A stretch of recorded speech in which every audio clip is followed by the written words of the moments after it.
Assalamualaikum warahmatullahi wabarakatuh. Ya, berjumpa lagi dengan saya. Hari ini kita akan coba diskusi ya.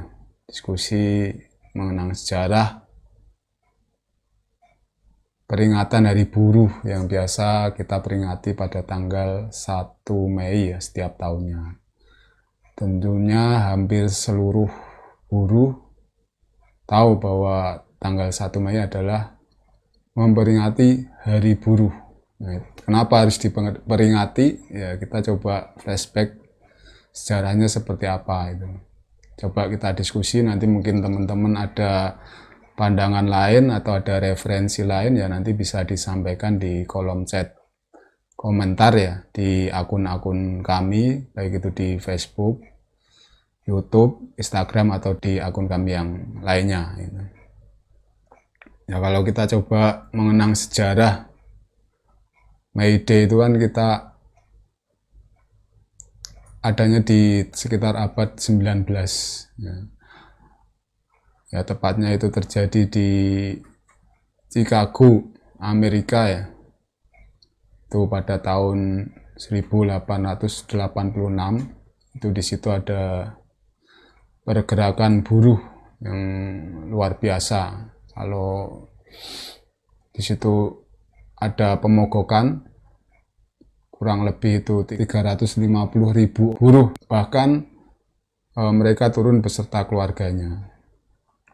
Untuk menyuarakan apa? Yaitu untuk menyuarakan agar pekerja itu diperlakukan jam kerja dalam satu hari itu ada 8 jam kerja. Kenapa 8 jam kerja? Karena pada waktu itu jam kerja di sana itu sehari bisa nyampe 14 jam sehari, atau ada yang 16 jam bekerja dalam waktu sehari, bahkan ada yang sampai 18 jam dalam waktu sehari. Nah, dengan seperti itu tentunya kaum buruh ini dalam jumlah besar menyuarakan agar dalam satu hari itu diperlakukan 8 jam kerja per hari. Nah, dalam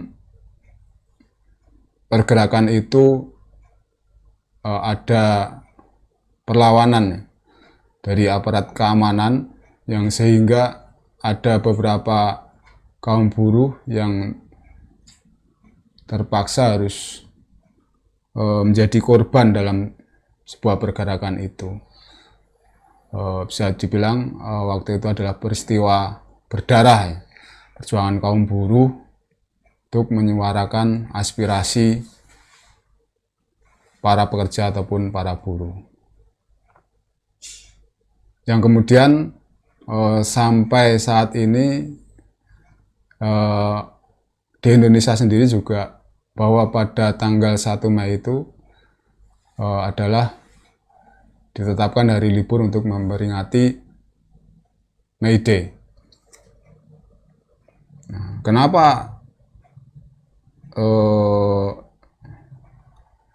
pekerja itu menuntut untuk diperlakukan 8 jam kerja sehari? Ya mungkin pasti semuanya ada alasannya. Karena memang dalam waktu 8 jam kerja sehari itu memang waktu yang sangat produktif untuk bekerja. Kita ibaratnya lagi fit-fitnya itu di 8 jam kerja.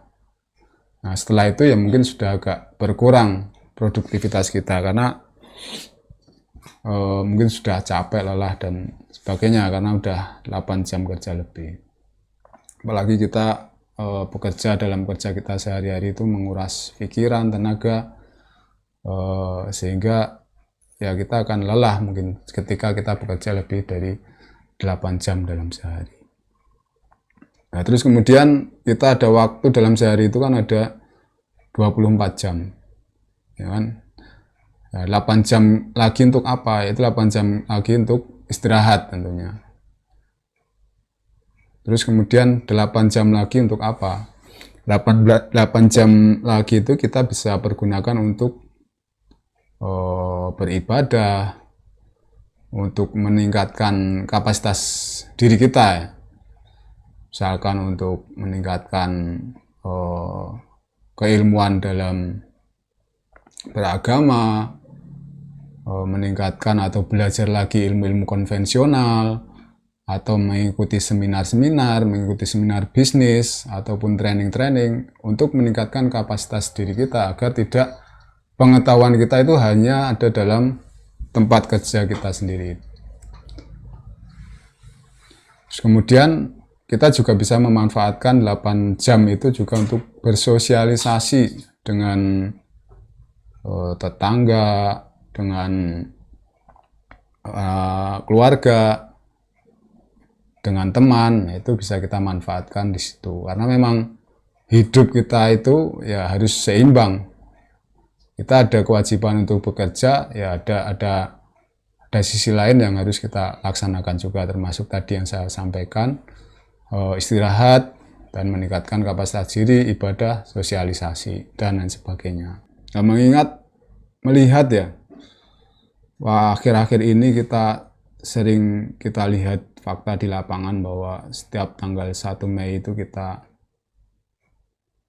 banyak organisasi buruh yang kemudian turun ke jalan, menyuarakan aspirasi terkait dengan regulasi-regulasi yang melindungi kaum buruh.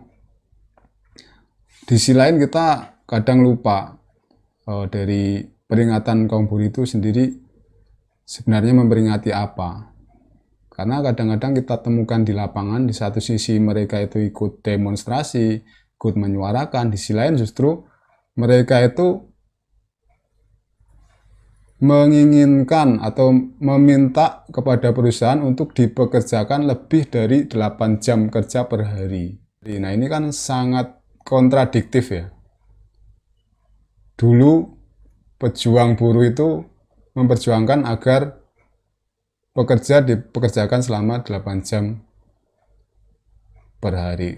Di sisi lain kita sekarang justru pekerja meminta untuk dipekerjakan lebih dari 8 jam per hari. Nah, ini kan aneh, tidak sesuai dengan konsep awal. Di satu sisi kita demo, kita menyuarakan, di sisi lain kita justru malah melupakan sejarah dari May Day itu sendiri. Itu yang terjadi di negara kita, di buruh Indonesia, ya bahkan mungkin hampir seluruh Indonesia seperti itu kondisinya. Ya walaupun mungkin mereka seperti itu ada alasan-alasan tersendiri, sehingga perlu dikaji kembali kenapa terjadi seperti itu. Apa mungkin UMR-nya kurang, ataupun mungkin kesejahteraannya kurang, ya ini perlu dikaji lagi. Ya, karena memang 888 ini sudah, saya kira sudah seimbang. Nah, karena kalau kita lihat fakta di lapangan, kadang-kadang buruh yang bekerja itu kadang-kadang tidak kenal sama tetangga kanan kiri, ataupun mungkin yang disayangkan anaknya sendiri pun nggak kenal nih, bahaya juga.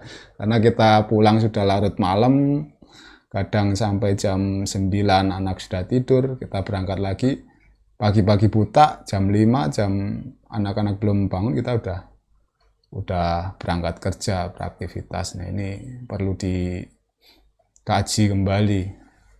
Kemudian kadang-kadang juga jangankan meningkatkan kapasitas diri gitu kan, bersosialisasi ada susah.